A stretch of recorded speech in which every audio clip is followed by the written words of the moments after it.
Dan seperti biasa, kalau awal tadi kita mulakan siaran dengan peringatan dan juga apa yang dikongsikan dari segi kepentingan mendapatkan vaksin dan juga dari segi pematuhan SOP. Kita bawakan juga topik ini, skopnya kelonggaran penerima vaksin lengkap untuk lebih berwaspada dengan varian Delta. Ya, varian Delta lebih mudah berjangkit dan juga viral load ataupun jumlah bilangan partikel COVID-19 dalam setiap jangkitan adalah jauh lebih tinggi. Mereka yang diberi vaksin 2 dos sekalipun masih boleh dijangkiti dan boleh merebakkan kembali jangkitan itu. Jadi kita bersama dengan tetamu kita yang akan membincangkan dengan lebih lanjut lagi mengenai isu ini, pengarah bahagian kawalan penyakit bersama Kementerian Kesihatan Malaysia yang berbahagia Datuk Dr. Nur Hayati Rusli. Terima kasih Datuk kerana sudi bersama kami. Terima kasih banyak Encik Terence dan juga Encik Zaliha. Terima kasih banyak kerana sudi menjemput saya mewakili KKM dalam program Selamat Pagi Malaysia. Datuk, kalau dilihat keadaan di Lembah Kelang, khususnya kalau kita boleh mulakan dengan Lembah Kelang dahulu, telah diberikan kelonggaran dan kita dapat lihat warga masyarakat juga keluar untuk menikmati situasi persekitaran di luar dan menimbulkan persoalan tentang pematuhan SOP ini, Datuk, ya, dari segi penjarakan sosial, dari segi pemakaian mask, walaupun inilah di luar mask seakan-akan perlu diingatkan kembali dengan bahayanya varian Delta ini dan juga kepentingan untuk terus konsisten dengan pematuhan SOP.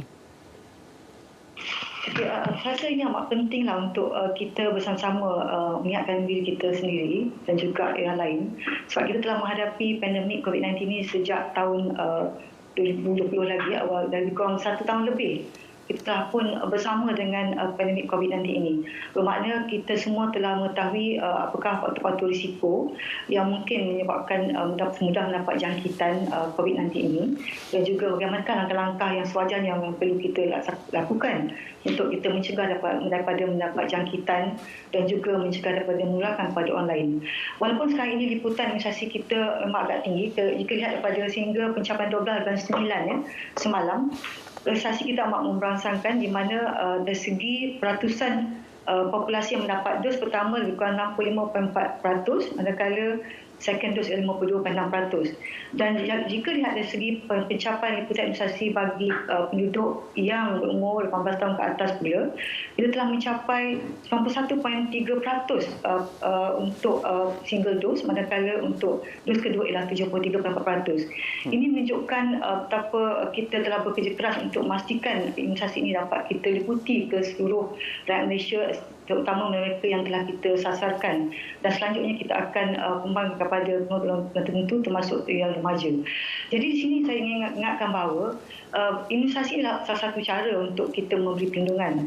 Namun begitu, kita tahu bahawa tidak ada vaksin setakat ini yang memberikan 100% perlindungan kepada setiap individu daripada mendapat jangkitan. Namun kita juga perlu ingat bahawa berdasarkan kepada kajian-kajian yang dilakukan dan juga findings yang diperolehi oleh negara luar dan juga di negara Malaysia sendiri, didapati bahawa pengambilan vaksin ini amat penting untuk memberi protection bukan hanya untuk daripada jangkitan tapi juga untuk mengelakkan mereka dapat mendapat gejala yang lebih teruk yang memerlukan rawatan di hospital ataupun di ICU. Yang ini amat penting.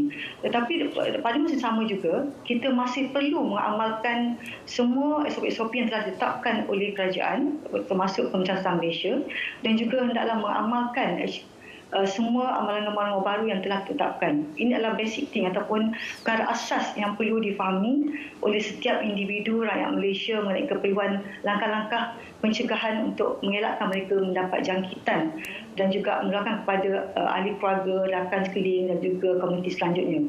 Dan jika kita rujuk kajian yang telah dilakukan di luar negara seperti di United Kingdom, mengenai kajian mengenai imunisasi ini, dilakukan mengenai pencapaian vaksin ini dan keberkesanan yang ditunjukkan bahawa lebih kurang 60 hingga 80% vaksin ini telah memberi perlindungan daripada mendapat jangkitan mereka dengan bergejala.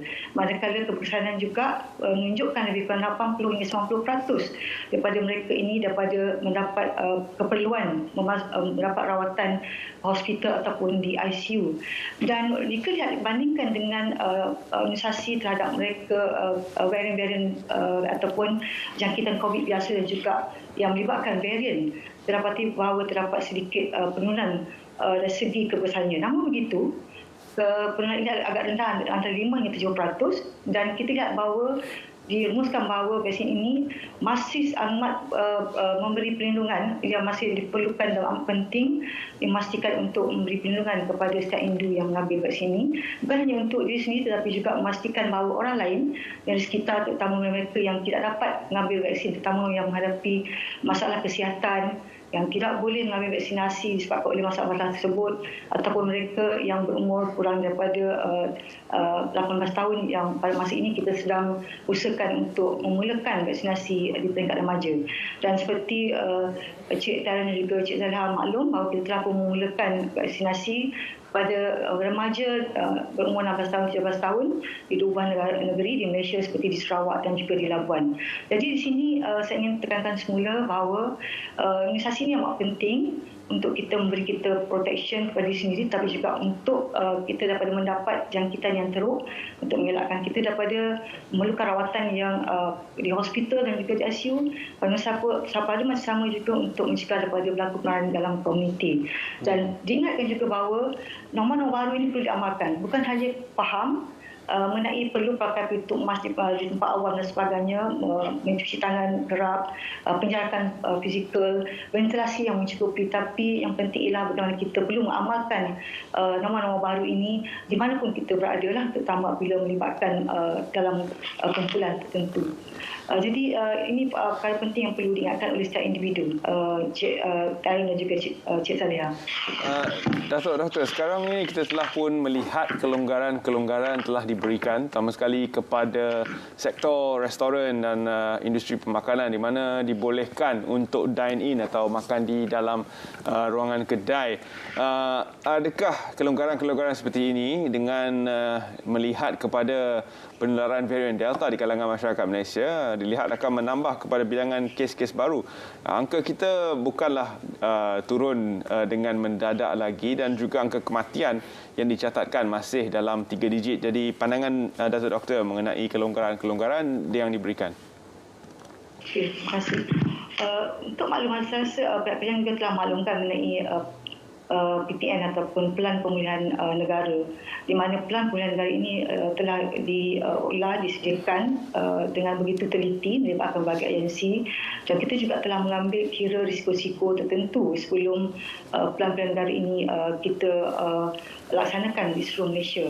Dan mengenai pelonggaran untuk pemberian untuk mereka benaran untuk makan di restoran, ini adalah salah satu daripada aktiviti yang cuba kita laksanakan dalam fasa tertentu yang telah ditetapkan oleh kerajaan. Namun begitu, kita perlu ingat bahawa apabila kita laksanakan Pelan Pemulihan Negara ini dan juga SOP yang telah ditetapkan, terdapat syarat tertentu yang telah ditetapkan. Antaranya ialah mereka perlu mendapat vaksinasi yang lengkap, antaranya yang mereka perlu patuhi dan mereka tidak berjala ataupun mereka bukan di kalangan kontak rapat kepada kes positif ataupun kes positif. Mereka tidak digunakan untuk dine-in ataupun masuk ke premis restoran sebagainya. Tapi di sini kita perlu ingat bahawa selain daripada kebenaran telah diberikan, tetapi mereka masih perlu patuh kepada amanah baru.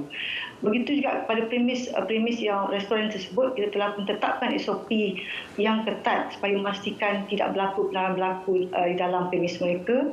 Begitu juga dari keperluan vaksinasi di kalangan pekerja-pekerja di premis tersebut. Jadi dengan pematuhan ini, kita berharap bahawa walaupun kita telah memberi sedikit pelonggaran pada fasa-fasa tertentu dan juga keperluan-keperluan yang perlu dipatuhi oleh pengunjung restoran ini dan juga pekerja-pekerja di restoran ini, tetapi yang penting ialah kedua-dua pihak, sama ada tuan punya premis, pekerja di premis tersebut ataupun yang datang mengunjung di restoran ini perlu mematuhi SOP yang telah ditetapkan supaya memastikan mereka tidak menularkan jangkitan kepada orang lain ataupun mereka sendiri tidak mendapat jangkitan di kalangan pengunjung ataupun pekerja di premis tersebut.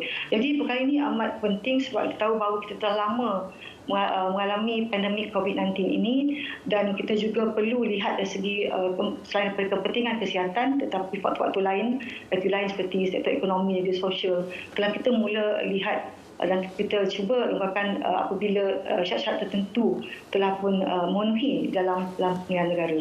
Jadi ini antara perkara yang kita lihat, dan berdasarkan pemantauan yang kita buat di peringkat CPRC kebangsaan, pada masa ini kita belum lagi menerima pelaporan kes-kes positif COVID-19 di kalangan mereka yang mengunjung di restoran tersebut. Namun itu mungkin ini peringkat awal untuk saya katakan. Ini kita masih perlu memantau situasi ini, dan kita harap setiap individu yang datang mengunjung ke restoran ataupun kerja-kerja perlu terus patuh pada SOP ditetapkan dan juga mengamalkan. Bukan hanya faham tapi perlu mengamalkan. Dia perlu mengamalkan mana baru sebut supaya kita sama-sama jaga diri kita dan juga jaga kepada semua sekeliling kita. Datuk Doktor, kalau boleh kita juga ingin lebihkan pemahaman dari Datuk Doktor sendiri untuk pesakit COVID-19 kategori 2 dan 3 yang berisiko tinggi yang dimasukkan di Pusat Kuarantin dan Rawatan COVID-19 PKRC. Bagaimana boleh diperjelaskan dari segi kategori ini, Doktor? Okay. Kita tahu kita ada 5 kategori di situ. Kategori 1 tu adalah mereka yang tidak bergejala. Maknanya mereka positif, kesan positif tapi tidak bergejala. Kategori 2 terdapat 2 kategori, 2A dan B. 2A ini adalah kalau mereka yang kesan positif bergejala ringan. Sebagai contoh, demam ringan, batuk, sesama. Manakala kategori 2B adalah mereka yang mempunyai gejala tetapi mungkin mengalami demam berpanjangan, mungkin menghadapi keletihan, telah mula kehilangan daya rasa atau bau dan mungkin mula menghadapi kesukaran bernafas. Ini kategori 2A. Manakala kategori 3 juga memerlukan rawatan di hospital, pemantauan lebih rapi, di mana mereka ini selalunya mengalami kesukaran untuk bernafas. Itu kategori 4 dan 5 yang memerlukan rawatan dan juga pemantauan di hospital, dan 5 memerlukan rawatan di ICU. Dan sebelum kita kategorikan mereka ini, sama ada mereka kategori 1, 2, 3, 4, 5, pihak kesihatan iaitu sama ada pengamal perubatan kerajaan ataupun swasta yang telah kita latih, begitu juga penolong perubatan, mereka telah kita latih bagaimana untuk membuat assessment dari segi aspek klinikal ini. Jadi apabila mereka membuat assessment, mereka mengambil kira faktor-faktor ini, gejala ini, dan juga serta kesihatan keseluruhan untuk kes-kes positif ini. Jadi berdasarkan tersebut, barulah kita akan menapasi sama ada mereka ini memerlukan rawatan di dalam hospital ataupun mereka memerlukan rawatan lebih rapi di ICU ataupun mereka memerlukan bantuan pernafasan seperti di dalam kategori 5 di mana memerlukan bantuan pernafasan ataupun perlukan seperti ventilator dan sebagainya. Baik. Doktor, kita melihat kepada negara seperti United Kingdom yang disebutkan oleh doktor tadi, di mana pelbagai kelonggaran sudah pun diberikan dan malah Sajid Javid baru mengumumkan tidak ada lagi pasport vaksin yang diperlukan oleh individu-individu yang ingin masuk ke premis-premis tertentu. Mereka hidup dengan virus. Varian yang utama di UK masih varian Delta. Namun kita di sini apabila kita berkata bahawa kita perlu hidup dengan virus ini, kes kita masih tinggi dan varian Delta masih menular. Adakah kita sudah sampai ke tahap kita boleh hidup dengan COVID-19, Datuk Doktor? Terima kasih. Soalan ini saya rasa ini kerap ditanyakanlah dalam di mana-mana pun dalam pihak KKM akan ditanyakan mengenai soalan-soalan ini. Adakah kita telah bersedia untuk menuju ke arah di mana kita boleh hidup dengan virus ini? Jadi jika kita lihat sekarang ini, kita tahu bahawa seluruh dunia masih lagi mengalami jangkitan COVID-19 ini, dan kita lihat bahawa negara jiran yang pada masa dahulu tidak banyak laporan kes seperti kita sedia maklum, negara jiran kita dan seperti di Brunei, Thailand dan sebagainya, terlihat terdapat peningkatan kes sejak akhir-akhir ini. Begitu juga negara seperti maklum tadi, negara UK, US dan sebagainya. Ini amat berkait dengan kehadiran varian Delta yang kita anggap mempunyai jangkitan yang begitu cepat dan juga apabila jangkitan mempunyai gejala yang teruk. Jadi dari segi ini kita kena faham bahawa varian ini akan berlaku. Kita tak pasti bagaimanakah situasi akan datang. Kita juga kena perlu fikir berdasarkan sebagai contoh maklumat yang kita perolehi daripada pihak WHO. Kita perlu fikir sama ada 2 senario yang mungkin berpotensi berlaku pada masa ini. Iaitu satu, sama ada virus itu akan menjadi endemik di mana kita terpaksa hidup dengan virus ini, tetapi kita perlu memastikan liputan imunisasi yang tinggi. Kita perlu terus jalankan langkah-langkah penjangkauan publik atau masyarakat awam yang ketat, begitu juga dari segi kawalan wabak daripada terus menular dan sebagainya. Ataupun apabila satu masa nanti, apabila lebih banyak virus yang mutant ataupun varian yang lebih teruk berlaku, adakah kita akan menghadapi varian yang akan berkembang yang menyebabkan keadaan situasi jangkitan yang lebih teruk di mana vaksin pada peringkat itu telah pun resisten ataupun tidak mampu untuk perlindungan. Jadi ini adalah dua senario yang kemungkinan boleh berlaku. Dan buat masa ini, yang penting ialah sekarang ini kita perlu pastikan ialah liputan imunisasi tadi itu perlu diteruskan. Walaupun kita kata data varian ini buat masa ini masih lagi memberi protection, tetapi langkah-langkah penjangkauan dari segi public yang penting. Baik. Dan kita perlu ingat bahawa kita juga satu hari nanti kita perlu juga hidup bersama virus ini. Seperti contoh, jika diingat pandemik influenza dahulu, pada akhirnya kita hidup dengan influenza di mana ia telah menjadi endemik dalam negara Malaysia dan seluruh dunia, dan WHO telah pun isytiharkan bahawa pada masa itu pandemik influenza tamat dan ia menjadi common infection influenza ini di dalam negara. Begitu juga mungkin untuk pandemik COVID nanti ini mungkin masih peringkat awal untuk kita katakan bahawa sekarang ini kita telah berada dalam fasa endemik, sebab banyak perkara lagi yang kita perlu laksanakan, dan di luar negara juga kes-kes memang masih lagi tinggi, dan kita dapati bahawa negara jiran juga menunjukkan peningkatan kes, dan selagi tidak ada satu Malaysia tidak boleh kata kita adalah berada pada fasa endemik selagi di luar sana masih lagi melakukan kes yang tinggi. Namun itu kita perlu juga hidup dengan situasi sekarang ini dengan mengamalkan tadi itu SOP yang telah ditetapkan dan juga mengamalkan norma baru yang telah ditetapkan. Ini adalah perkara basic dari segi kesihatan awam yang perlu diamalkan oleh setiap individu, termasuk diri saya sendiri dan juga yang lain, komuniti untuk keluarga dan sebagainya, untuk mengelakkan penularan jangkitan berlaku.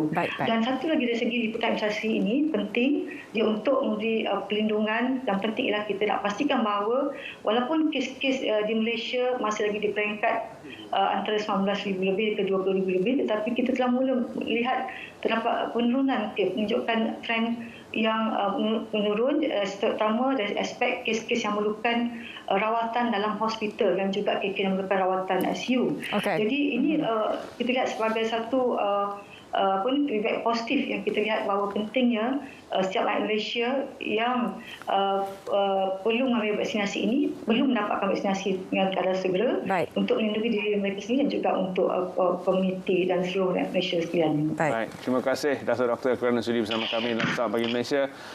Itulah dia peringatan kepada kita semua, Leha, supaya tidaklah terlalu mengambil sambil lewa sahaja sebarang pengumuman kelonggaran yang diberikan oleh kerajaan. Terima kasih Dato' Doktor kerana peringatan itu sangat penting untuk semua rakyat Malaysia. Dua situasi, kita mungkin endemik atau kita mungkin terpaksa hadapi varian-varian yang lebih teruk.